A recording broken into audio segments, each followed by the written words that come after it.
Jadi kita bisa melihat di situ betapa nikmatnya justru yang namanya sehat.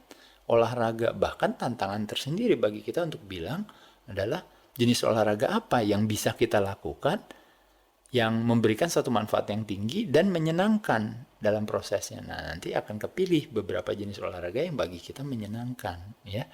Dan kebalikannya juga menjadi satu kesengsaraan bagi saya kalau seandainya saya harus sakit. Kalau sakit apa yang terjadi? Udah sakit disuruh bayar pula gitu ya. Jadi rasanya aja udah nggak enak, dibayarin aja nggak enak. Tapi ini mesti bayar sendiri, lebih nggak enak lagi. Terus apa lagi? Terus tiba-tiba ternyata eh, saya harus berhenti bekerja atau berhenti berkarya, akhirnya tidak dapat penghasilan, akhirnya anak-anak saya, haknya anak saya atau haknya orang lain harus membayar saya gitu. Saya mengambil hak orang lain, dan kalau udah mengambil hak orang lain, udah ini betapa tidak produktifnya saya, dan terakhirnya akhirnya meninggal juga gitu.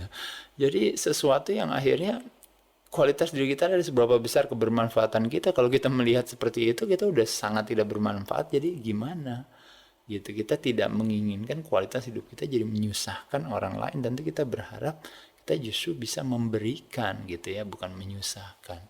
Jadi sekali lagi teman-teman sekalian, benar kaprahkan yang namanya nikmat dan sengsara itu pada saat itulah maka otomatis kita bisa tahu apa yang kita harus jalankan, ya.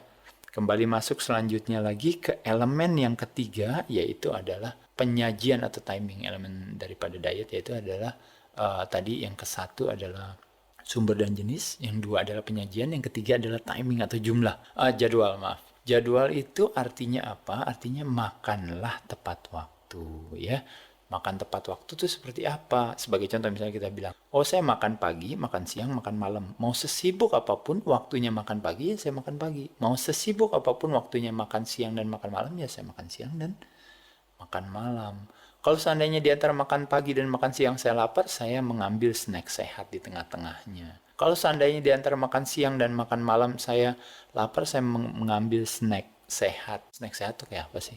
Ya macam-macam, bisa apa, bisa mungkin buah, bisa mungkin sayur, bisa mungkin gado-gado, bisa mungkin tahu rebus, bisa mungkin kacang-kacangan dan sebagainya, ya. Kita bisa variasi. Nanti Mas Halim akan menjelaskan lebih detail tentang berbagai trik, tips, ya, bagaimana caranya untuk bisa memilih jenis-jenis makanan yang baik, ya, sumber-sumber makanan seperti apa saja, ya.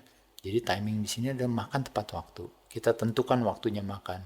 Saya makan pagi itu kisarannya di antara misalnya jam 7 sampai jam 8 tuh harus makan pagi.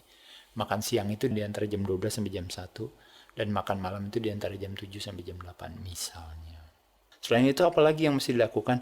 Jangan pernah istilahnya skipping meals, artinya waktunya makan, jangan bilang enggak deh ntar aja deh makannya, nggak usah lah, lagi nggak kepengen makan dan sebagainya. Apa yang terjadi kalau kita skip meals? Apa yang terjadi? Teman-teman pernah gak merasakan pas malam-malam, aduh kepengen makan ini, aduh kepengen itu, ya.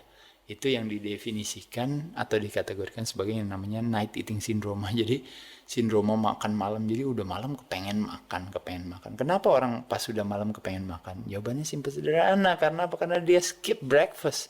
Pada saat dia nggak makan pagi, otomatis tentu apa yang dia lakukan, otomatis badan akan bilang, oh kamu nggak kasih saya makan ya, oke gitu. Pas makan siang, makannya dikit aja deh. Pas sudah makan sore, saya cuma snack aja. Terakhirnya apa yang terjadi? Badannya bilang, oh kamu ngutang sama saya ya. Akumulasi laparnya semakin besar, terakhirnya pas malam langsung, apa aja semua dimakan, ya. Jadi sekali lagi, kita kalau bisa jangan skip meals, ya. Jangan skip makan pagi, makan siang, makan sore kita, ya.